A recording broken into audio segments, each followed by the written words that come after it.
The wind hit her face like a slap, carrying dust that tasted like death itself. She stood in the middle of an abandoned road with 10 hungry children and a baby who wouldn't stop crying.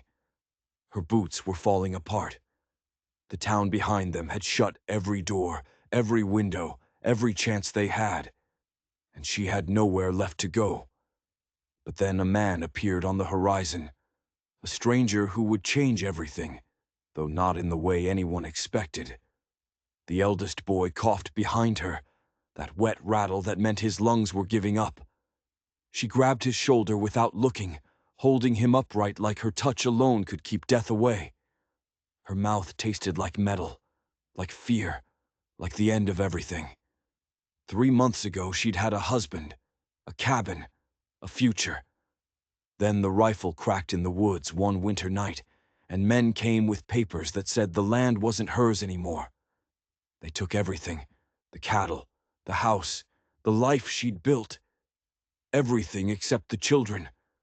Nobody wanted 10 starving kids. The baby whimpered against her chest. She could feel his ribs through the blanket. Beyond the road, the prairie stretched forever, shimmering in heat that looked like water, but wasn't. She thought about lying down right there, about letting the sun finish what hunger had started. That's when she heard it. Hooves. At first, she thought fever was making her imagine things, but the sound got louder, closer. A figure emerged from the glare, a man on a tall horse, moving slow like he had all the time in the world. The children pressed against her skirt. She locked her knees and stopped breathing. The horse stopped a few feet away. The man sat still, face hidden under his hat brim. The wind carried the smell of leather and sweat. Dust spiraled between them like smoke. When he finally climbed down, it was so slow she thought he might be afraid. Afraid of what? Of them? He was tall, broad-shouldered, his face lined and sunburned. She braced herself for the words everyone said. Nobody wants a widow with 10 kids. But his eyes swept over them. The baby, the barefoot children, the eldest boy standing guard despite his trembling arms. Something shifted in his expression. He stepped closer. Gravel crunched under his boots. "I've been waiting for you," he said quietly. She opened her mouth. Nothing came out. Her vision blurred. She had nothing to offer him, no money, no land, not even trust, just 10 dying children and a life in ruins. But he reached toward the baby slow and gentle, like approaching a spooked horse.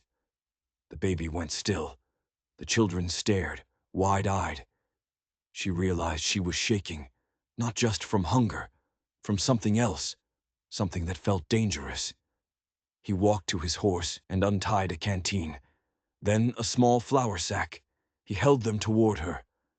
When she didn't move, he set them on the station steps and backed away, waiting.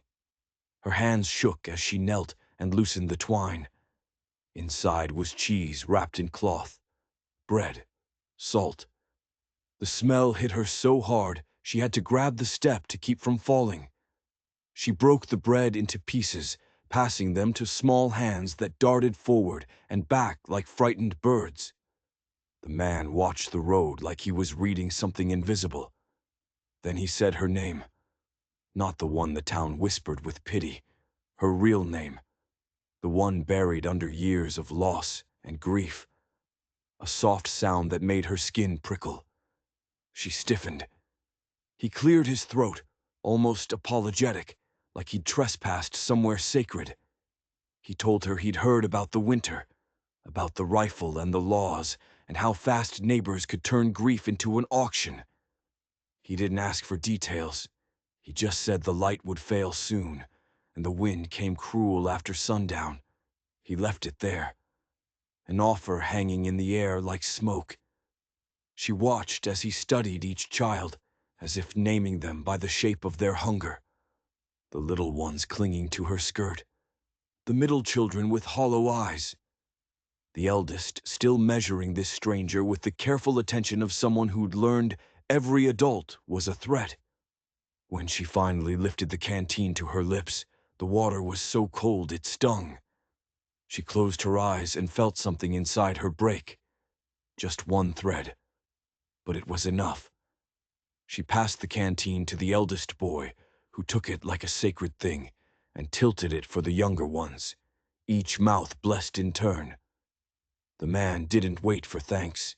He walked ahead and swung a gate wide, stepping aside as if they weren't entering his land, but their own safety.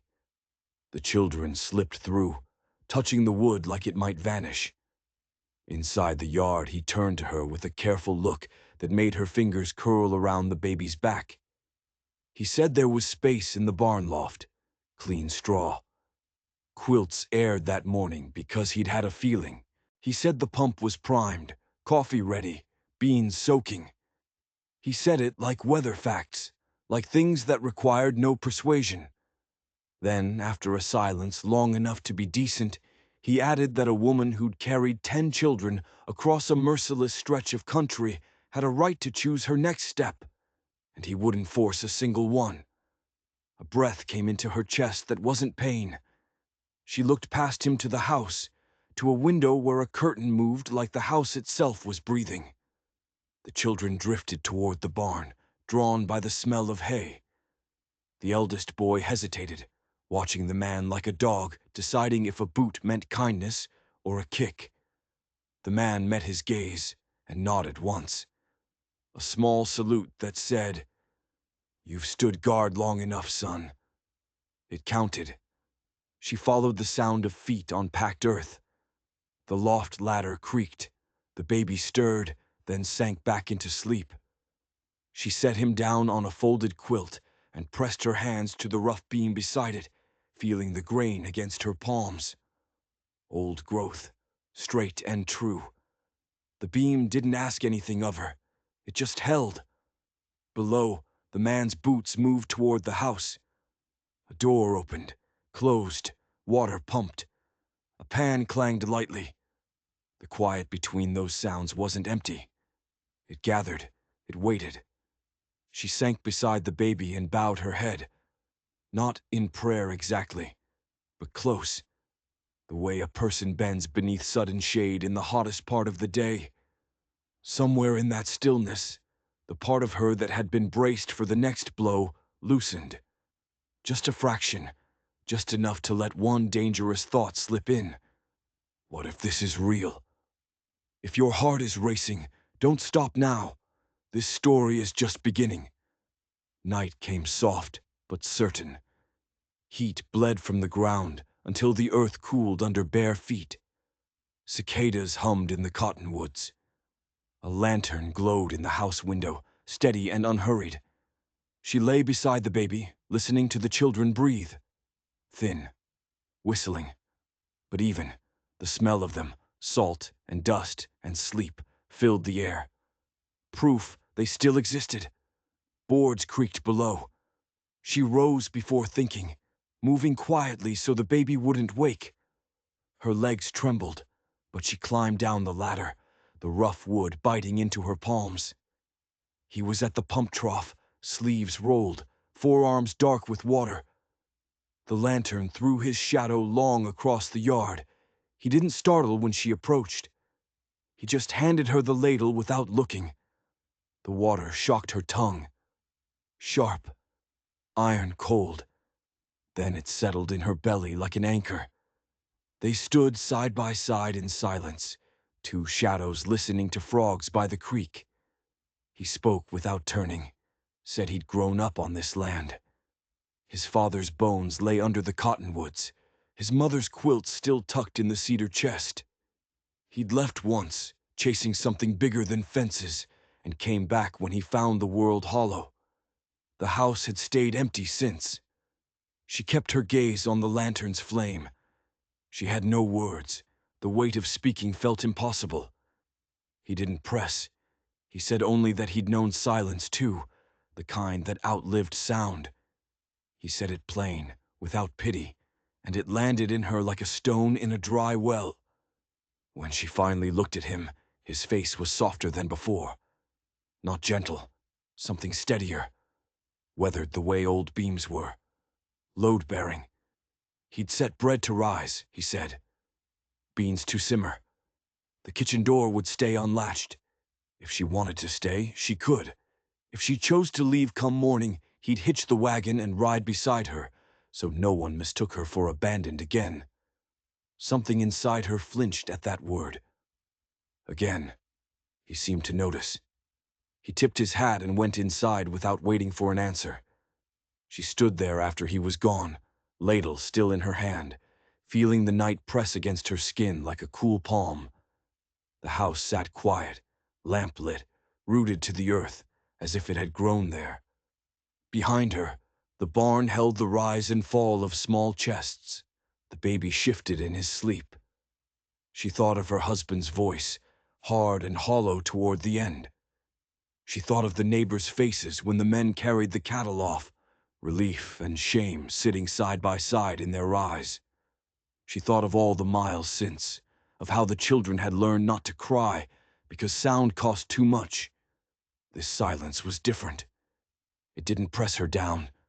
It waited. She went back to the loft and lay on her side, one arm curved around the baby, her body fitting the shape of his smallness. The moon rose silver through the slats.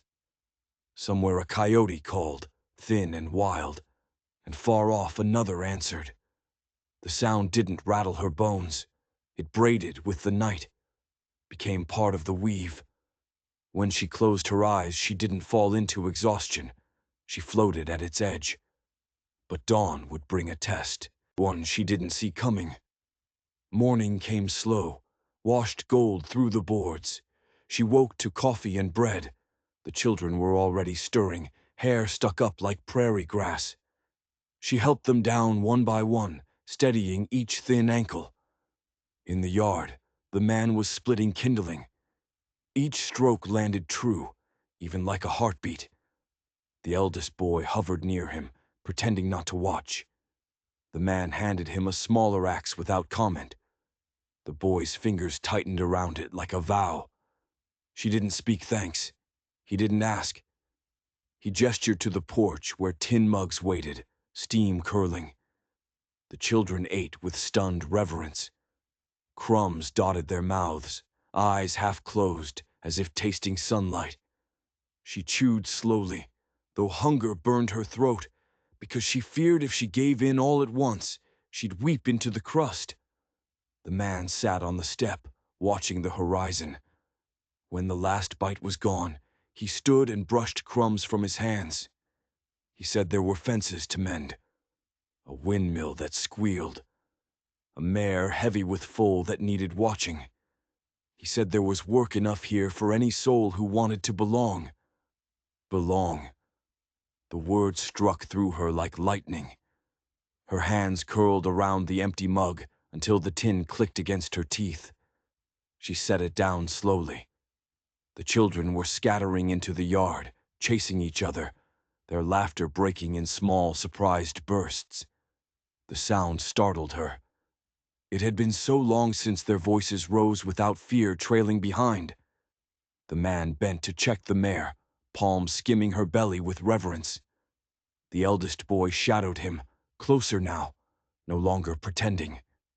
The man spoke low, just enough for the boy to hear, pointing to the mare's flank, to how her hooves shifted. He handed him the lead rope and stepped back.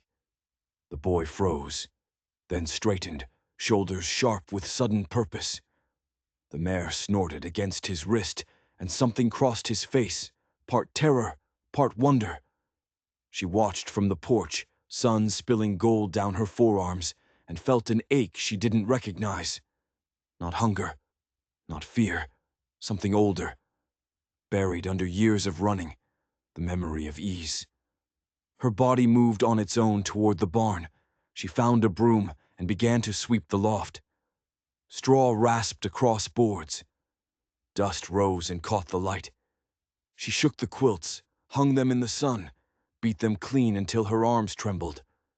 The rhythm filled hollow spaces. By noon, her hair was plastered to her neck, palms raw, but the children's faces were pink and alive. They carried water from the pump, spines straight with pride. The eldest boy walked beside the man along the fence line, a hammer slung from his belt like he'd always belonged. The younger ones darted through the pasture, chasing grasshoppers. Even the baby had stopped fussing. He blinked at the world with solemn, greedy eyes. She caught herself humming. The sound startled her enough that she bit it off. But the man heard. He was kneeling by the windmill, oiling the gears, and he glanced over his shoulder with something almost like a smile. Small and private, as if he'd stumbled on a secret he meant to keep safe. The afternoon burned slow. When the light finally softened, he called them in. The table was plain pine, worn silver gray, but it held more than she'd seen in months. Beans thick with salt pork, bread still warm, sliced peaches glistening in syrup. The children froze in the doorway, uncertain. The man pulled out a chair and waited. They ate like people afraid to wake from a dream. She chewed slowly again, throat wanting to swallow everything whole, because she feared it would vanish if she blinked. The eldest boy sat rigid, watching the man with the intensity of a stray dog, deciding whether a hand meant food or trap. Halfway through the meal, the man passed him the salt as if he were a grown man. The boy's fingers stopped trembling when he took it. Later, when the dishes were stacked and the lantern turned low, the children folded into sleep where they sat, bodies collapsing like tents after a storm. She carried the baby upstairs, then returned for the rest, lifting them to the loft in slow, quiet trips.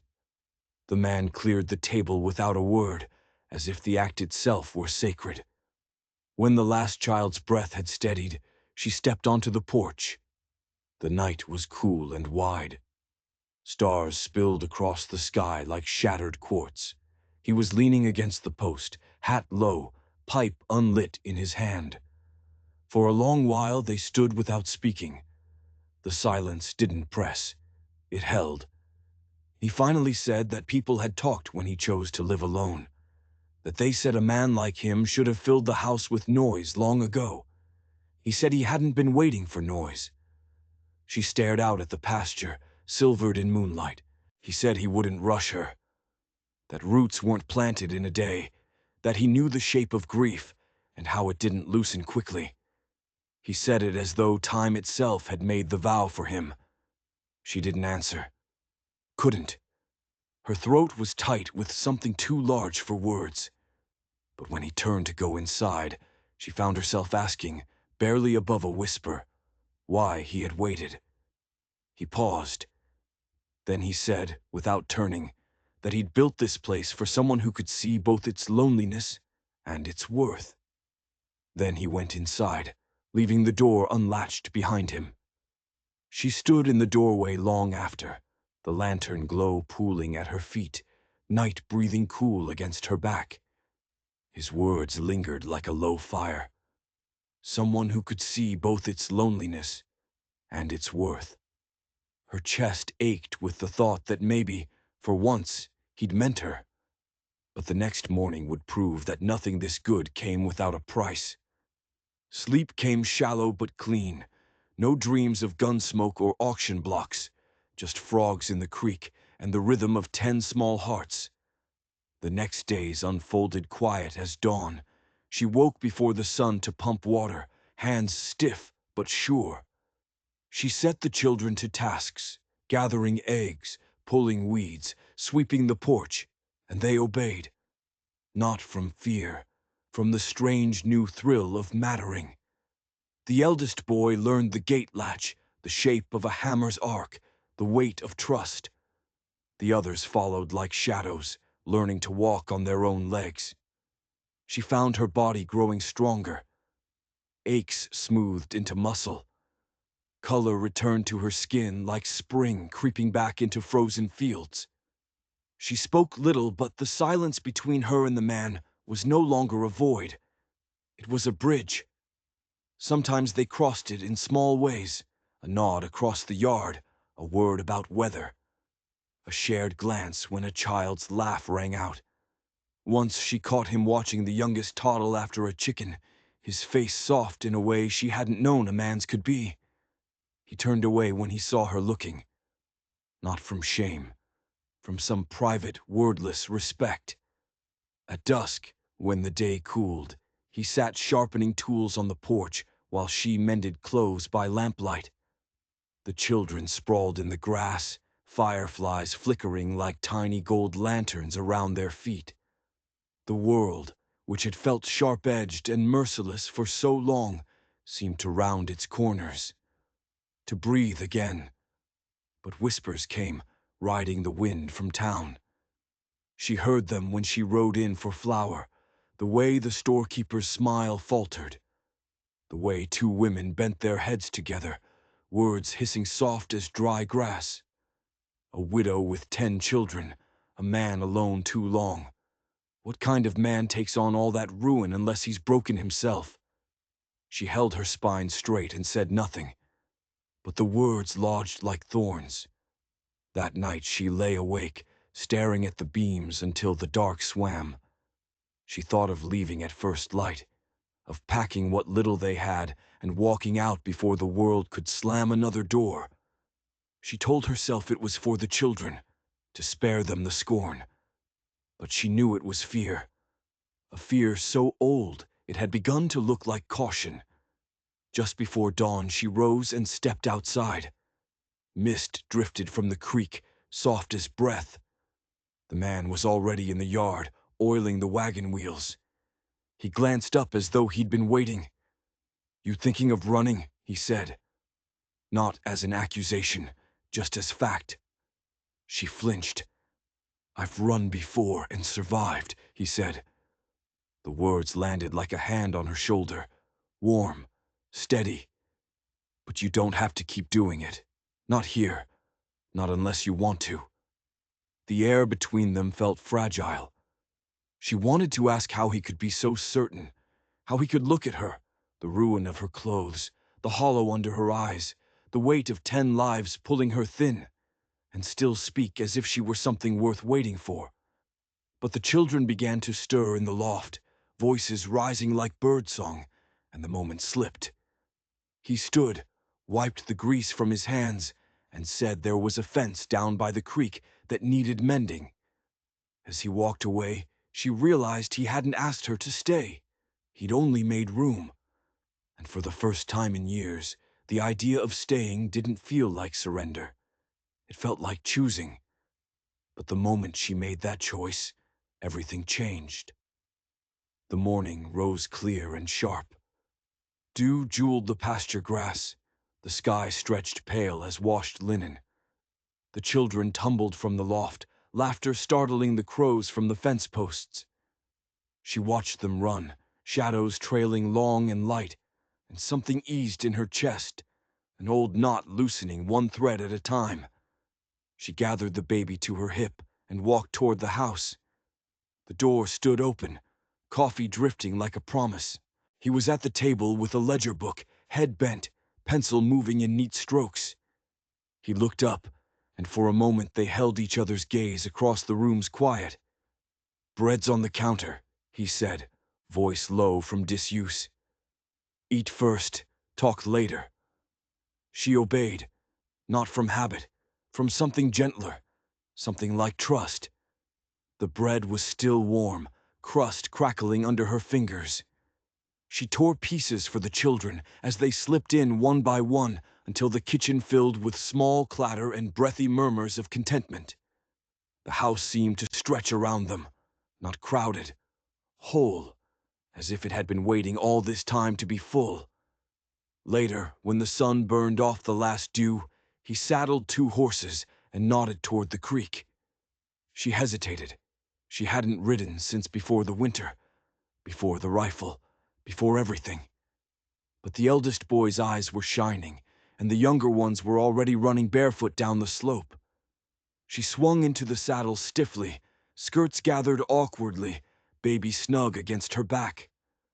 The horse shifted under her like a living heartbeat, and for a moment she felt her old self flicker.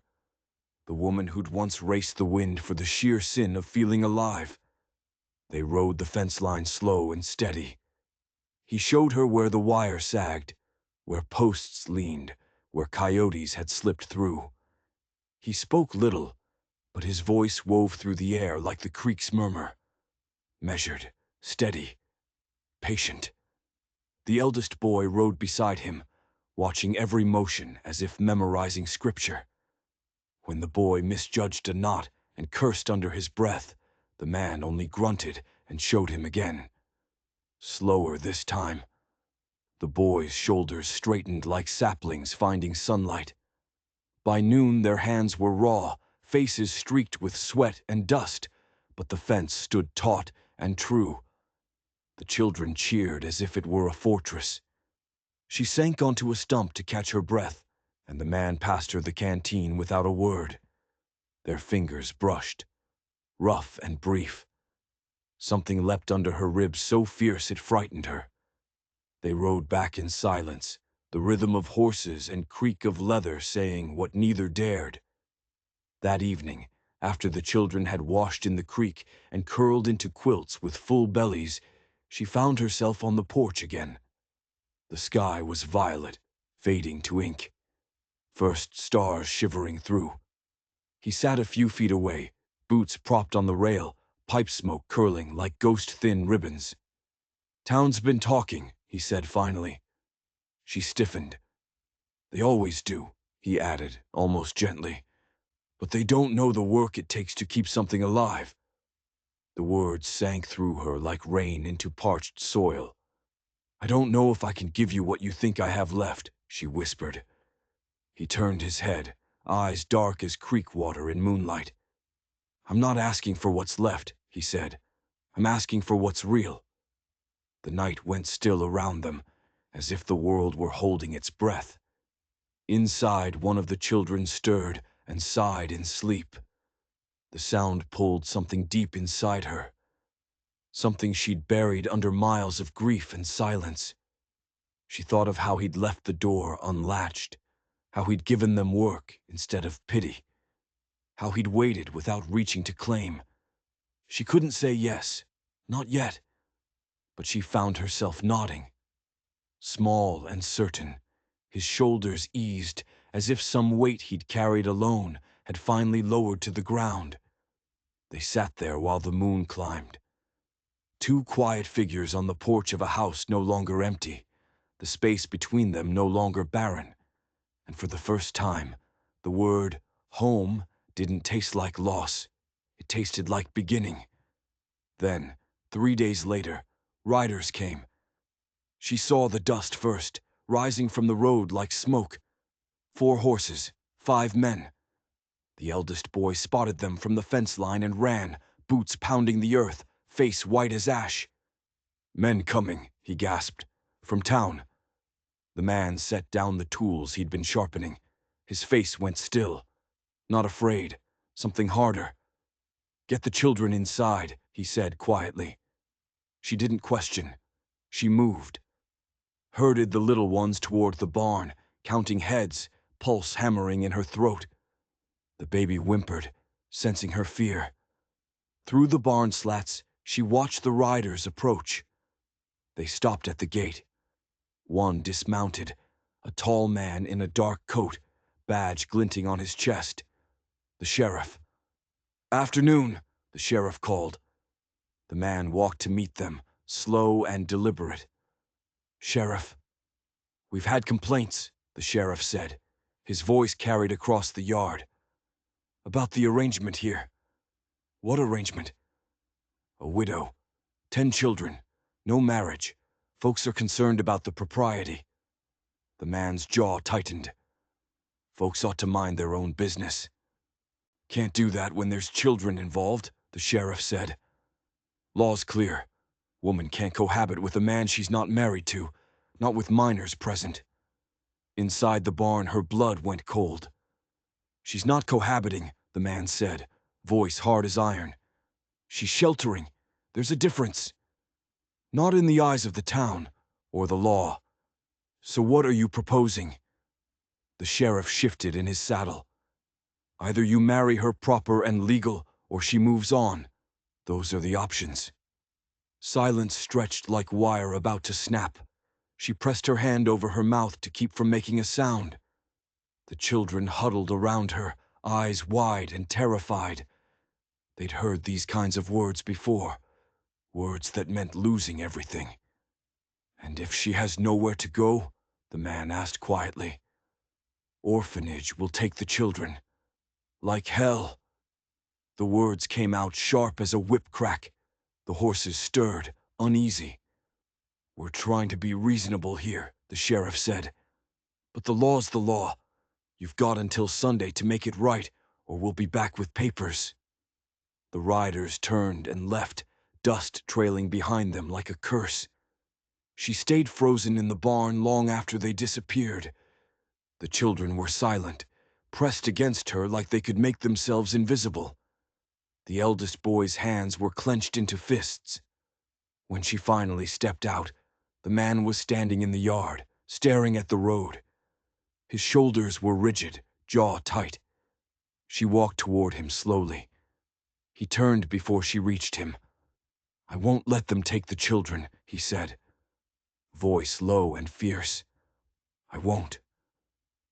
"They'll come back," she whispered. "They'll take them anyway. Not if we're married." The word hung between them like a blade. She stared at him. "You can't." "Why not?" "Because you shouldn't have to. Because this wasn't—" Her voice broke. "You didn't wait all this time just to have your hand forced." His eyes searched hers. "Maybe I didn't," he said quietly.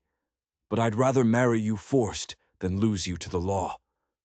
Her chest went tight. "That's not how it should be." "Nothing about this is how it should be," he said. "But it's what we've got." She looked at the house, at the children watching from the barn, at the land that had started to feel like it might hold them. "Sunday," she said, voice hollow. "That's 3 days." "3 days," he agreed. Neither of them moved. "I won't blame you if you run," he said finally. "I'd understand." She met his gaze, saw the exhaustion there, the resignation, the fierce, desperate hope he was trying to hide. "I'm tired of running," she said. Something shifted in his expression, not relief, something deeper. "Then we'll do it," he said. "Sunday, in town. Make it legal and let them choke on their righteousness." She nodded, slowly, because there was no other choice, because sometimes survival looked like this, hard and graceless, and not at all what anyone wanted. But survival nonetheless. But neither of them knew what Sunday would actually bring. The next 2 days passed in a blur of strange, tense calm. They worked side by side, barely speaking, but the silence wasn't comfortable anymore. It was weighted, full of things neither dared to say. She mended clothes with hands that wouldn't stop shaking. He repaired the wagon wheel with more force than necessary, each strike of the hammer sharp and angry. The children felt it. They moved quieter, spoke less, watched the road for more riders. Saturday night she couldn't sleep. She lay in the loft staring at the beams, listening to the children breathe, and tried to imagine standing in front of a preacher, saying words she'd said once before, to a man she'd loved. This was different. This was a transaction, a legal shield, nothing more. But when she closed her eyes, she saw the way he'd looked at her in the yard. "I'd rather marry you forced than lose you to the law." Not love, not even close, but something that felt dangerously close to mattering. At dawn, she rose and washed in the creek. The water was cold enough to hurt. She scrubbed her skin until it was raw, trying to wash away the feeling that she was about to make a mistake she couldn't undo. The man was already in the yard when she returned, wearing a clean shirt she'd never seen before. His hair was combed back, jaw freshly shaved. He looked almost formal, almost like a stranger. The children gathered without being asked. Even they seemed to understand this was different from other days. The eldest boy helped the little ones into the wagon, his face set and serious. She climbed up last, baby in her arms, and sat as far from the man as the bench allowed. They rode to town in silence. The church was small, white-painted wood with a crooked steeple. A handful of townspeople had gathered, not to celebrate, but to witness, to make sure it was done proper. The preacher was an old man with kind eyes that looked too sad for the occasion. He nodded to them as they entered, then gestured for them to stand before him. She felt the eyes on her back, felt the weight of judgment and curiosity and satisfaction that the impropriety was being corrected. The preacher opened his Bible, began to speak, the words blurred together. She stared at her hands, at the baby sleeping against her chest, at anything but the man standing beside her. "Do you take this woman?" "I do," the man said. His voice was steady. "And do you take this man?" Her throat closed. She tried to speak, couldn't. The silence stretched. The man's hand moved, just barely. His fingers brushed hers, not holding, just touching, just enough to remind her she wasn't alone. "I do," she whispered. The preacher pronounced them married. No one clapped, no one smiled. They just watched as she and the man signed the papers, as the preacher stamped them official, as the thing became real and binding. Outside, the sheriff was waiting. He tipped his hat. "Congratulations." The word tasted like ash. They climbed back into the wagon. The children were silent. The town watched them leave. Halfway home, the man finally spoke. "I'm sorry." She looked at him sharply. "For what?" "That it had to be like this." She turned away, stared at the prairie stretching endless and empty. "It's done," she said. "That's all that matters." But when they reached the house, when the children scrambled down and ran toward the barn, when it was just the two of them standing in the yard, he said something that changed everything. "I meant the vows." She froze. "I meant them," he repeated. Quiet but certain. "Even if they were forced, even if you didn't want them, I meant every word." She couldn't breathe, couldn't move. He didn't wait for an answer. He just walked toward the house, leaving her standing there with the weight of his words settling in her chest like stones. And for the first time since the rifle cracked in the woods all those months ago, she let herself cry, not from grief, from something else, something she was too afraid to name. But the story wasn't over, not even close. The next weeks were strange. They were married now, legal, official, binding. But nothing changed. He still slept in the house.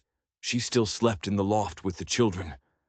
They worked side by side during the day, but at night the space between them remained. The town stopped talking. The sheriff didn't come back. The children began to relax, to laugh again, to forget the fear that had lived in their bones. But she couldn't forget, couldn't stop thinking about what he'd said. "I meant the vows." She watched him when he thought she wasn't looking, noticed the way he was gentler with the children than any father she'd known. The way he taught the eldest boy to ride properly, to fix a harness, to stand tall. The way he made sure the little ones always had enough to eat, even if it meant he ate less. The way he looked at her sometimes. Quick glances he thought she didn't see. Like he was checking, making sure she was still there. One evening, after the children were asleep, she found him on the porch again. The same place they'd sat so many nights before.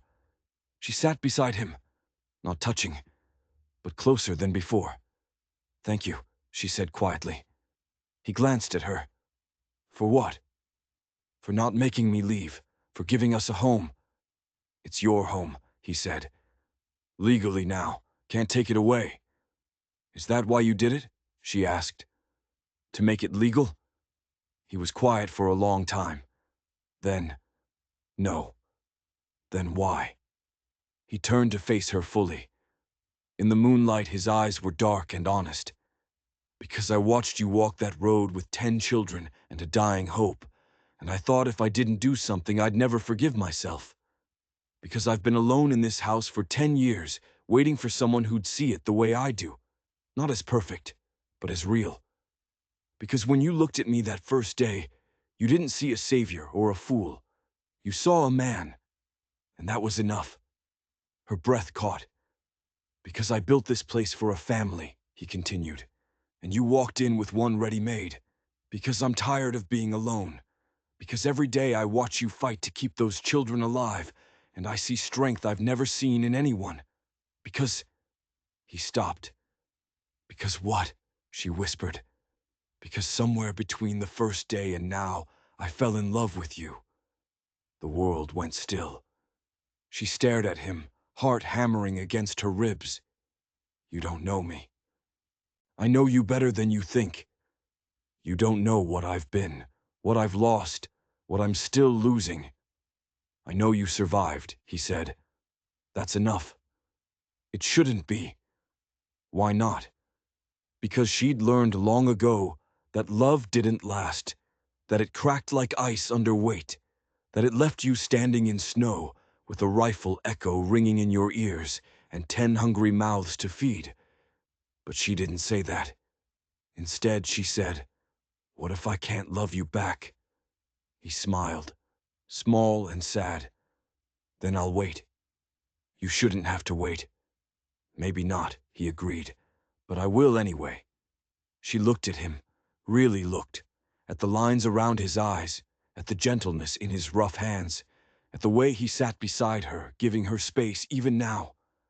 "I don't know how to do this," she whispered. "Do what?" "Trust, hope, try again." "Then don't," he said. "Not yet. Just stay. That's all I'm asking." She felt something crack inside her chest. Not breaking. Opening. "I'm afraid," she admitted. "Of what?" "That this is temporary. That it'll end the way everything else ended." He reached for her hand, slowly, giving her time to pull away. When she didn't, his fingers closed around hers, warm and calloused and steady. "I can't promise it won't end," he said. "Nobody can.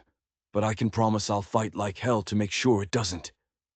She looked down at their joined hands, at the way they fit together, rough palm to rough palm.